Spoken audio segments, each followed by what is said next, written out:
आज हम बात करेंगे कि अमेरिका के राष्ट्रपति चुनाव में डोनाल्ड ट्रंप की जीत की। देखिए, उम्मीद तो ये थी कि कमला हैरिस आगे बढ़ रही हैं, वो शायद जीत जाए, लेकिन ऐसा नहीं हो पाया और पूर्व राष्ट्रपति डोनाल्ड ट्रंप फिर से चुनाव जीतने में सफल रहे हैं। हम सब जानते हैं कि जो बाइडेन से पहले भी डोनाल्ड ट्रंप वहां के राष्ट्रपति थे, अमेरिका के राष्ट्रपति थे, रिपब्लिकन पार्टी के वो उम्मीदवार हैं और इस बार वो फिर से चुनाव जीत गए हैं। उनके चुनाव जीतने के क्या मायने हैं, आज इस वीडियो में हम बताएंगे। इससे पहले जो लोग इस चैनल को पहली बार देख रहे हैं वो इसको लाइक करें, सब्सक्राइब करें और शेयर भी करें। देखिए, डोनाल्ड ट्रंप के जीतने से दुनिया में कई प्रकार के बदलाव आ सकते हैं, कई उथल पुथल हो सकती है, कई नीतियों में चेंज हो सकती हैं। कम से कम 6 बड़े मुद्दों पर अमेरिका की नीतियों में कुछ बदलाव आ सकता है, कुछ 6 बड़े परिवर्तन देखने को मिल सकते हैं। ये परिवर्तन भारत के परिप्रेक्ष्य में भी बेहद महत्वपूर्ण माने जा रहे हैं। अगर हम सबसे पहले बात करें, आप पिछले करीब 2.5 साल से भी ज्यादा समय हो गया रूस और यूक्रेन के बीच युद्ध चल रहा है। इस युद्ध में अमेरिका की भूमिका बेहद महत्वपूर्ण रही है और अब आगे भी बेहद महत्वपूर्ण होने जा रही है। देखिए, रूस यूक्रेन युद्ध को लेकर डोनाल्ड ट्रंप ने चुनाव प्रचार के दौरान भी ये कहा था कि हम इस युद्ध को रोकेंगे, चुनाव जीतने पर इस युद्ध को हम रोक देंगे। कैसे रोकेंगे, क्या होगा आगे, तो इसको लेके पहले हमें रूस और यूक्रेन युद्ध के बैकग्राउंड को समझना होगा। उस समय जब ये युद्ध शुरू हुआ था, जो बाइडेन अमेरिका के राष्ट्रपति थे, अभी भी हैं, तो जो यूक्रेन है वो नाटो में शामिल होना चाहता था और रसिया इसका विरोध कर रहा था। रसिया ने कहा था कि वो नाटो में शामिल नहीं हो सकता क्योंकि ये रूस और यूक्रेन के बीच और नाटो के बीच हुए एक समझौते का उल्लंघन है। लेकिन अमेरिका इससे पीछे से पुश कर रहा था, नाटो देश से पुश कर रहे थे और वो इस बात पर अड़ा हुआ था, हालांकि शामिल हुआ आज तक नहीं हो पाया। इसी बात को लेके रूस और यूक्रेन में लड़ाई हुई थी। रूस ने यूक्रेन पर हमला कर दिया था और वो लड़ाई अभी भी जारी है, वो लड़ाई अभी भी चल रही है। 2.5 साल से ज्यादा समय हो गया है, दुनिया पर इसका व्यापक इम्पैक्ट पड़ा है। अब सवाल ये उठता है कि रसिया जैसे बड़े देश के सामने यूक्रेन कैसे सरवाइव कर रहा है, कैसे यूक्रेन रसिया जैसे बड़े देश का मुकाबला पिछले 2.5 साल से कर रहा है। देखिए, यूक्रेन की स्थिति अच्छी नहीं है, यूक्रेन तबाह हो चुका है, लेकिन अमेरिका और नाटो देश लगातार यूक्रेन को हथियारों की आपूर्ति कर रहे हैं, लगातार वित्तीय मदद प्रदान कर रहे हैं। इसलिए यूक्रेन आज भी लड़ाई में खड़ा है। वो नाटो के हथियारों से, वो अमेरिका के हथियारों से आज भी रूस के साथ युद्ध लड़ रहा है। लेकिन डोनाल्ड ट्रंप ने साफ कर दिया है कि वो अब और संसाधन अमेरिका के इस पर खर्च नहीं करेंगे। उन्होंने चुनाव के दौरान ही क्लियर कर दिया था, लेकिन अब और भी साफ हो गया कि वो न तो उसको यूक्रेन को हथियारों के लिए मदद देंगे, न वो नाटो पर बहुत ज्यादा रिसोर्सेज खर्च करना चाह रहे हैं। नाटो जो एक संगठन है, नॉर्थ अटलांटिक संगठन है, देशों का संगठन है, तो इस संगठन पे अमेरिका बहुत बड़ा खर्च करता है, चाहे सेना के रूप में हो, चाहे वित्तीय संसाधन के रूप में हो, चाहे हथियार देने के मामले में हो, और तमाम यूरोपीय देश इस नाटो में शामिल है। डोनाल्ड ट्रंप की जो सोच है वो एक सोचते हैं कि वो यूरोप की सुरक्षा पर, नाटो के जरिए वो सबसे ज्यादा पैसा खर्च कर रहे हैं यूरोप की सुरक्षा पर। अमेरिका तो बहुत बड़ा देश है, अमेरिका को सुरक्षा की जरूरत नहीं है, अमेरिका संपन्न देश है, लेकिन नाटो का सबसे जो फायदा मिल रहा है यूरोपीय देशों को मिल रहा है और वो अमेरिका के खर्चे पर, वो अमेरिका के संसाधनों पर यूरोप के देश बहुत एक सिक्योरिटी का लाभ ले रहे हैं, जो अब जो बाइडेन नहीं चाहते हैं। कम से कम वो उस पर बहुत ज्यादा इन्वेस्टमेंट नहीं करना चाहते, बहुत ज्यादा खर्चा नहीं करना चाहते हैं। तो इसका मतलब ये हुआ कि अब यूक्रेन को जो हथियार और बाकी जो संसाधन है लड़ाई के लिए, वो मिलने बंद हो जाएंगे अमेरिका से और यूरोपीय देशों से। इससे क्या होगा, यूक्रेन पर दबाव बढ़ेगा कि उसके पास ये विकल्प रहेगा कि वो रूस के साथ कोई समझौता कर ले जो उसको सूट करता है, क्योंकि वो अब युद्ध में खड़ा नहीं रह पाएगा। इससे ये माना जा रहा है कि रूस और यूक्रेन का युद्ध आने वाले दिनों में, अगले 6 महीने के भीतर खत्म हो जाएगा, दोनों देश किसी समझौते पर पहुंच जाएंगे। और इसके संकेत रसिया ने भी दे दिया है। रूस के राष्ट्रपति व्लादिमीर पुतिन की तरफ से भी ये कहा गया है कि हम अमेरिका की जो नई सरकार है उसकी नीतियों को देखेंगे, वाच करेंगे, उसके बाद हम आगे बढ़ेंगे। और रूस के विदेश मंत्री ने कहा है कि हमें उम्मीद है कि हम अमेरिका के साथ में मिलकर काम करने का मौका मिलेगा, तो संकेत साफ है कि अमेरिका नेटो के जरिए या स्वयं यूक्रेन को समर्थन देना बंद करे और ये युद्ध खत्म हो। तो एक अगर ये युद्ध खत्म होता है तो इससे भारत को भी फायदा है। अब आप कहेंगे भारत को क्या फायदा है? देखिए, भारत में बहुत सारे जो हथियार हैं सेना के, वायुसेना के, नौसेना के, वो सब रशिया से आए हुए हैं। उनकी मेंटेनेंस का काम भी रशिया से होता है, उसके कल पुर्जे आते हैं, पार्ट्स आते हैं। लेकिन जब से लड़ाई हुई है वो हथियारों के कल पुर्जों की आपूर्ति नहीं हो पा रही है, उनका मेंटेनेंस का प्रॉपर रख रखाव नहीं हो पा रहा है। इसकी वजह से भारत को बड़ा नुकसान हो रहा है। इसी प्रकार S-400 जो सिस्टम, मिसाइल सिस्टम भारत ने खरीदा था रशिया से, उसकी भी अभी आंशिक आपूर्ति हो पाई है, पूरी आपूर्ति अभी भी नहीं हो पाई है। तो अगर ये युद्ध रुकता है तो इससे जो रशिया मेड हथियार हैं भारत के पास, उनके रखरखाव के लिए, उनकी रिपेयरिंग के लिए भारत को वहां से कल पुर्जों की आपूर्ति हो पाएगी। इससे भारत के जो हथियार है उनका इस्तेमाल के लायक उनको रखा जा सकेगा। तो इसमें भारत का भी फायदा है।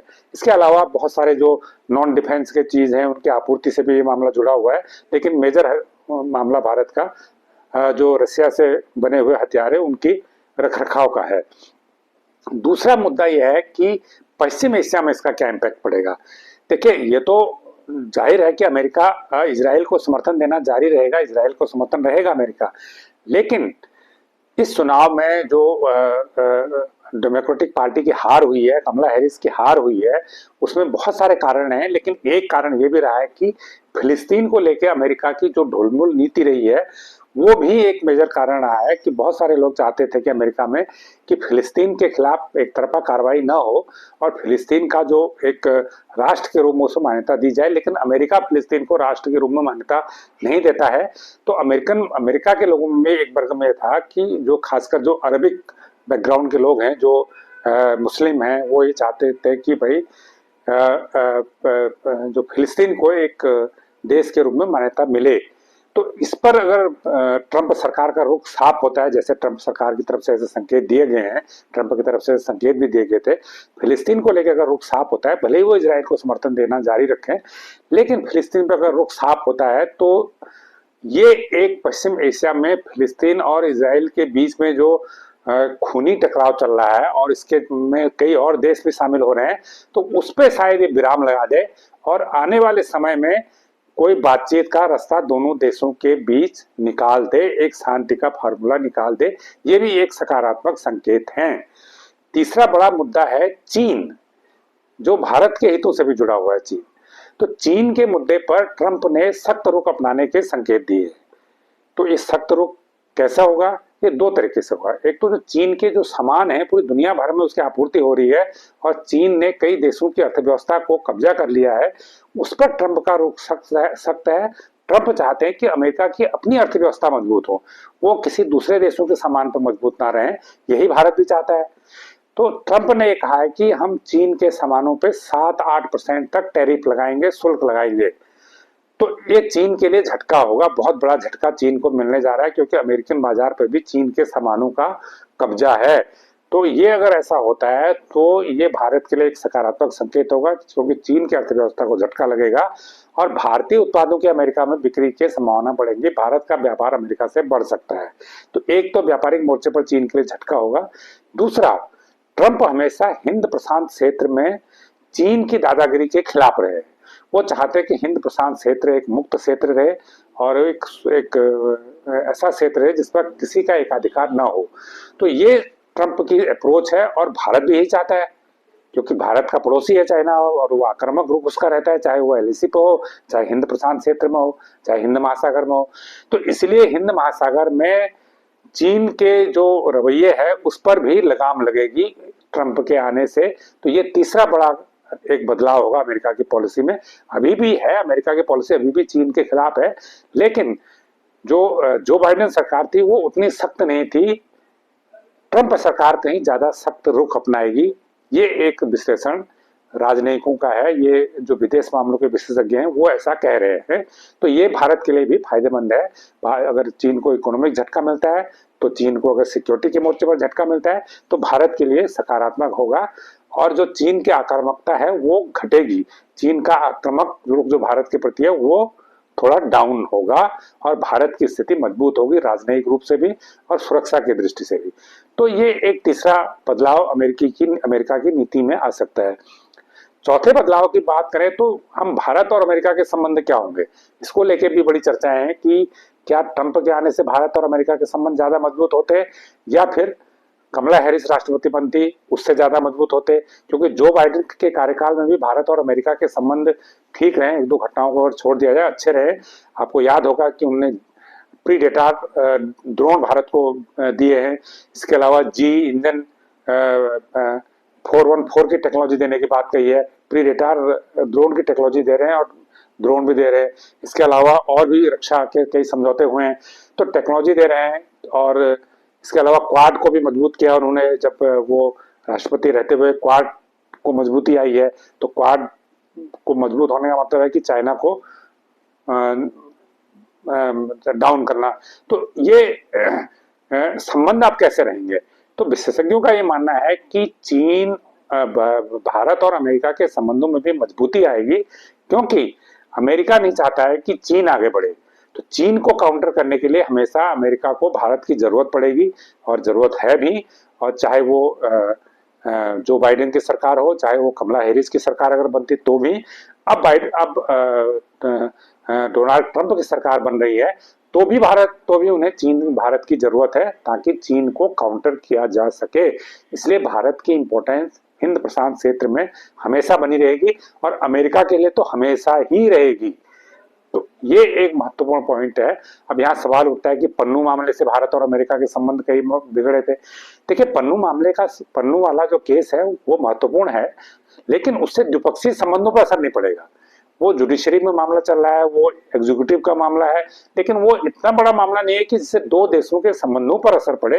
तो उससे असर नहीं पड़ेगा, वो मामला अभी चलेगा और उसमें भारत को कुछ कार्रवाई करके दिखाना भी होगा। भारत की एक जांच कमेटी बनी भी है और कमेटी अभी कुछ समय पहले अमेरिका गई भी थी, उसको सहयोग किया जा रहा है। वो जो भी उसमें इन्वॉल्व होगा उसमें कार्रवाई होगी, लेकिन उससे भारत और अमेरिका के द्विपक्षीय संबंधों पर कोई असर नहीं पड़ने वाला है, ये भी विशेषज्ञों का कहना है। इसके अलावा जो और क्या मुद्दे हैं, एक सबसे बड़ा मुद्दा है वीजा पॉलिसी, आप्रवासन नीति। इसको लेके भी जब चुनाव प्रचार हो रहे थे तो ट्रंप ने अलग बातें कही थी और कमला हैरिस ने अलग बातें कही थी। कमला हैरिस ने इस पॉलिसी को उदार बनाने की बात कही थी, यानी उनका ये कहना था कि हम जो बाहर से लोग आते हैं उनके यहाँ पर सिटीजनशिप लेने की, उनके पढ़ाई की, उनकी नौकरी की के लिए जो नियम है उनको और आसान बनाएंगे। लेकिन ट्रंप इसके खिलाफ है। ट्रंप ने कहा कि हम एक तो जो इलीगल, जो अवैध तरीके से जो लोग यहाँ रह रहे हैं उनको हम तुरंत बाहर वहां से भेज देंगे। सबसे पहला काम यही करेंगे कि हम उनको अमेरिका से भगाएंगे। दूसरा, हम जो स्पष्ट तौर पर नहीं कहा है, लेकिन वो अपनी इकोनॉमी पे फोकस कर रहे हैं। अगर अपनी इकोनॉमी पे फोकस कर रहे हैं तो उनको अमेरिकन सिटीजन को तरजीह देने की जरूरत पड़ेगी, और ऐसा वो करते भी रहे, पहले भी उन्हें किया है। तो उससे ये माना जा रहा है कि अमेरिका में सिटीजनशिप लेने के नियम सख्त हो सकते हैं।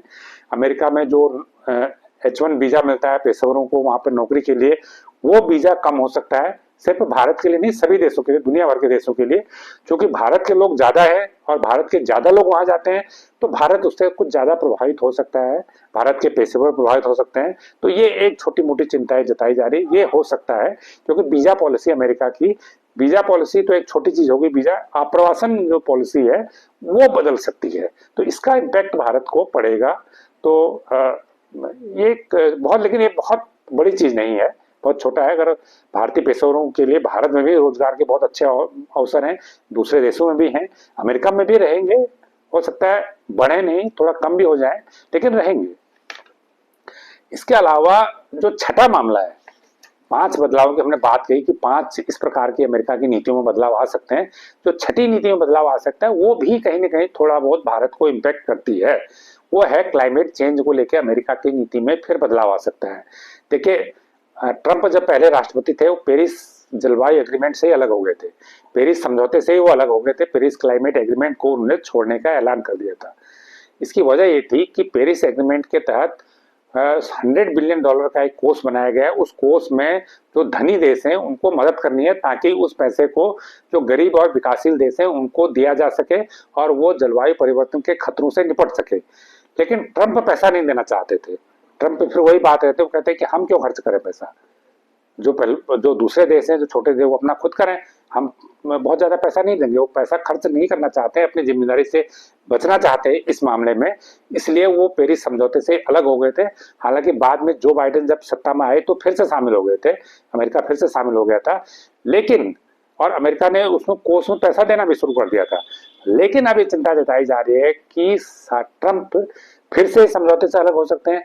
अगर समझौते से अलग नहीं भी हुए तो कम से कम ये तो मान के चल रही है कि दुनिया कि अब वो इस कोर्स के लिए पैसा अमेरिका ज्यादा नहीं देगा, अगर देगा भी तो बहुत कम मात्रा में देगा, बहुत कम देगा। जबकि अमेरिका सबसे बड़ा पॉल्यूटर है, तो अमेरिका को सबसे ज्यादा मदद इस कोर्स में करनी चाहिए। पूरी दुनिया अमेरिका पर दबाव डाल रही है, लेकिन ये अजरबैजान में जलवायु वार्ता होने जा रही है इसी महीने से, ठीक उससे पहले जब ट्रंप जीते हैं तो पूरे दुनिया के जलवायु की चिंता जता रहे हैं कि अमेरिका की जलवायु परिवर्तन के खिलाफ नीति फिर बदल सकती है। ट्रंप की नीतियां जो फॉसिल फ्यूल है, जो जीवाश्म ईंधन है, उसको बढ़ावा देने वाली हो सकती हैं। तो ये चिंताएं भी हैं। अब भारत इसमें कैसे शामिल है? देखिए, अगर क्लाइमेट फंड ज्यादा होगा, ज्यादा फंड मिलेगा क्लाइमेट कोष में, तो भारत को भी उसका एक बड़ा हिस्सा मिलेगा। लेकिन उस कोष में अगर पैसा ही नहीं आएगा तो भारत को कहां से आएगा? तो ये चिंता जताई जा रही है कि भारत को भी इससे नुकसान होगा, दुनिया के कई और देशों को भी नुकसान होगा। तो ये 6 प्रकार के बदलाव अमेरिका की नीतियों में आने वाले समय में देखने को मिल सकते हैं।